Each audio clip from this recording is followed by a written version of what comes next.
Hey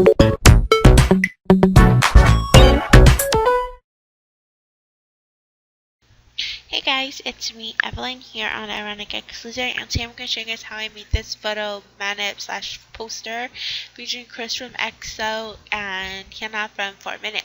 Now, to do the manip, you're going to need two photos of whomever, but this one I use Chris and Hyun-a because I like the way they kind of look together, and I use this photo of Chris, which he's solo, and his arm's actually down by his side, and I use this photo of Hyun-a with a male model. And I'm going to show you guys how I achieved the manip first. So of course you're going to need both images, something similar, something you can actually put together without having any flaws or any disproportions or any anything that makes it look like as if it's not real, like it's totally 100% fake. And you can easily tell it if they don't look natural. So I'm going to use my move tool, which is over here in the corner. It's the black arrow with the 4 cross, or V on your keyboard for shortcut. I'm going to click and move Hyun-a's image onto the image with Chris. And then I'm going to go ahead and just close Hyun-a's image out. Now I'm going to go ahead and set her close to Chris, and what I did is I lined up the male model with Chris in general. So I'm going to lower the opacity on Hyun-a's image, use my move tool, and I'm going to match their eyes up. And they don't look similar, but you can actually have them kind of match up with the way that they look. And height wise. So I'm just gonna match it like this, and then what I'm simply gonna do is make it as 100% opacity, and then what I'm gonna simply do is cut out Hyun-a from the image and leave the arm of the male model in as well. So what I do is I go ahead and use my polygonal lasso tool, and I'm just gonna simply zoom in until I am 100%. Well, I can see the lines. Oh, great. I'm at 300%. These are high quality images. I found them on Tumblr, by the way. And I'm simply going to just go ahead and start to crop out Hyun-a's arm. Now, this is a long process, so I'm just going to go ahead and try to do it as fast as possible and do my best. This one might be a bit, it might have a bit of imperfections, but I'm going to do my best. I'm actually going to pause this video, but I'm going to show you guys how to cut out in the sense, and just want to get close to the line. You use pen tool, polygon lasso tool, magic wand tool, whatever you're confident with.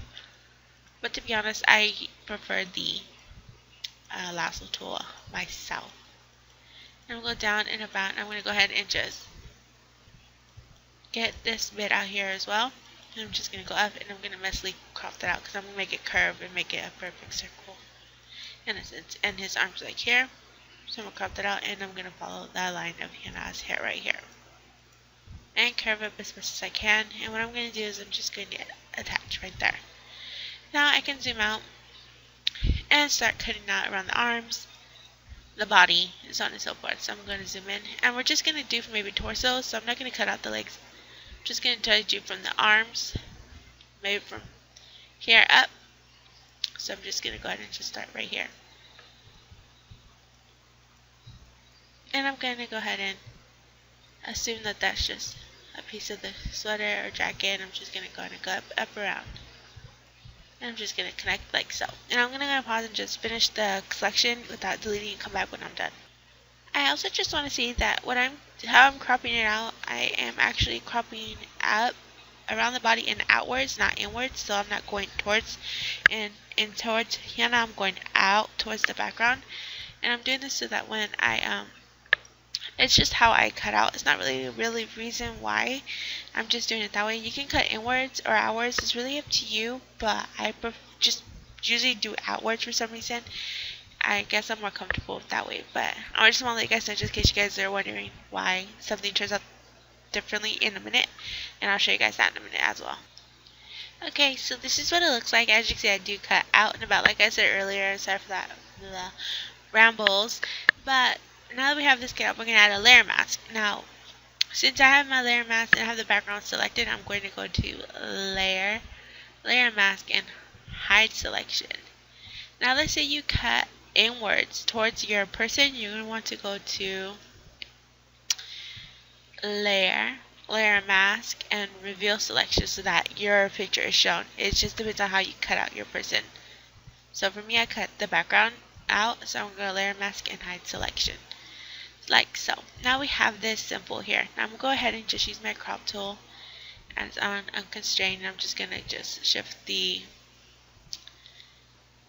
that upwards to about there, because I didn't cut out Hyun-a's hand, and I didn't want to cut out her hand anyway. So I'm going to do about here, and we're going to say, okay, so this is what we have so far. I'm going to duplicate Chris's image, and I'm just going to shift him and Hyun-a towards the center. Using V on my keyboard, I'm just using my arrow keys on my keyboard as well to just shift them center for now, so I can just work with everything.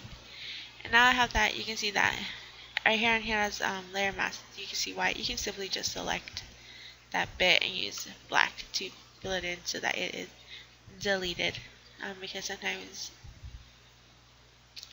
when you move your image, the layer mask moves with it and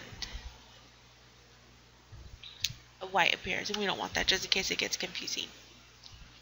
So now we have that. We're going to go ahead and fix the hand here so that it matches Chris's sweater, of course. And that's why I cut off the jacket part, because Chris is only wearing a sweater and I wanted it to match. So as you see, we're going to want to get a piece of his fabric of his sweater. So what we're going to do is we're going to simply grab a rectangle marquee tool, and we're going to just select a piece of the fabric that has not been like touched by the, you know how the sweater folds and you see shadows and you have the ripples of the clothing. We don't want none of that, so we're just going to select this little bit here, and we're going to edit, and we're going to go ahead, edit, and make sure you're on Chris's photo for this. Edit, and we're going to define pattern, and you're just going to whatever, I'm just going to call it Chris for now, and deselect. Now we're going to go back to Hyun-a's image, and we're going to go ahead and grab our pen tool, and what I'm going to do is I'm going to click, and I'm going to just round it out like so. And then I'm just going to go ahead and finish fixing this up a bit like so, because it is a bit awkward looking in a sense. Click that, right click, make selection, feather radius 0, and then on this image you want a black. You can make sure black is your background color, and hit backspace on your keyboard to delete. And then we have this here. Now I'm going to fix Hyun-a's hair a bit. It's a bit not so rounded, because I just want it to be more rounded.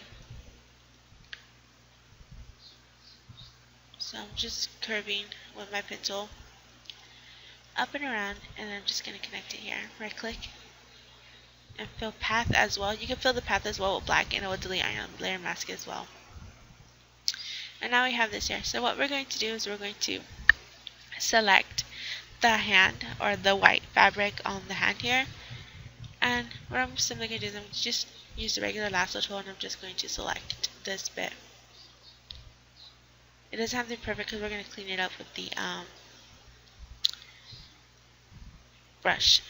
So we have this here. Just make sure I get most of the fabric in there. I'm going to go ahead and go to Layer, New Fill Layer, Pattern, Pattern 1, click OK, and as you see, it's Chris's sweater fabric.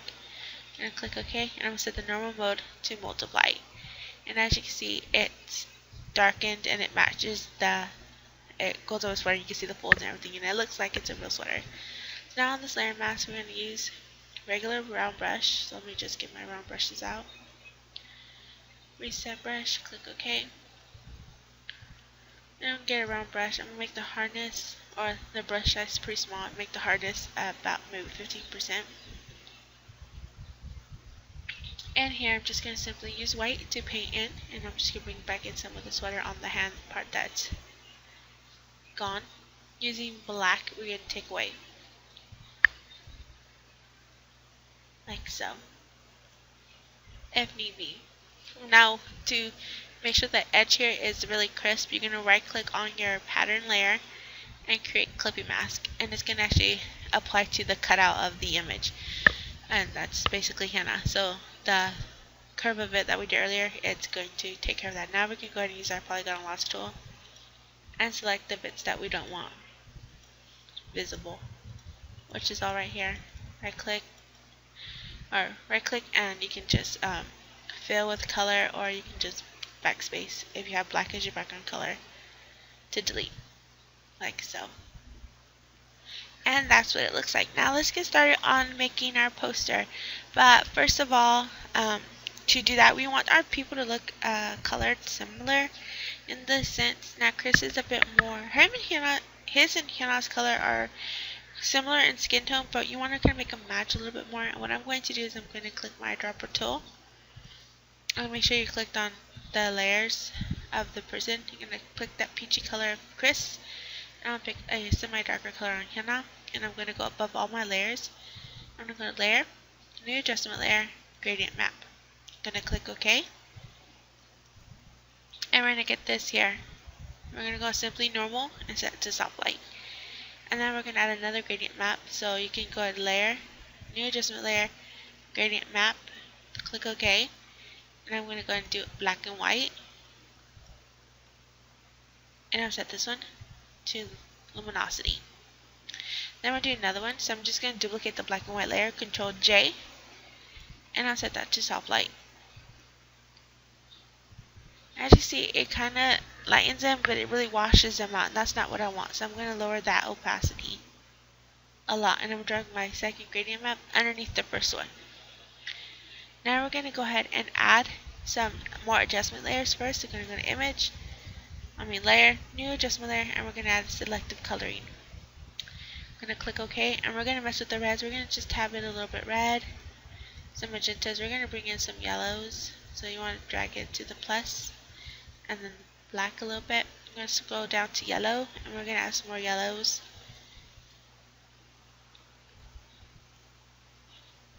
Now I'm going to go down to neutrals, and this is where we're going to get all our coloring back in, because neutrals is the overall coloring of the image. So I'm going to darken a little bit more. Then I'll go to black, and I'm just going to add a little bit more color like so.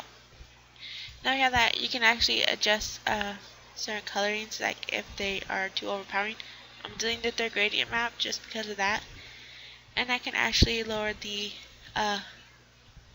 beige color map as well, so I'm going to do it to 50%. Now I'm going to go ahead and group these all together. So I'm clicking Chris's layer, holding shift, clicking the top gradient map layer, Control G on my keyboard to group this.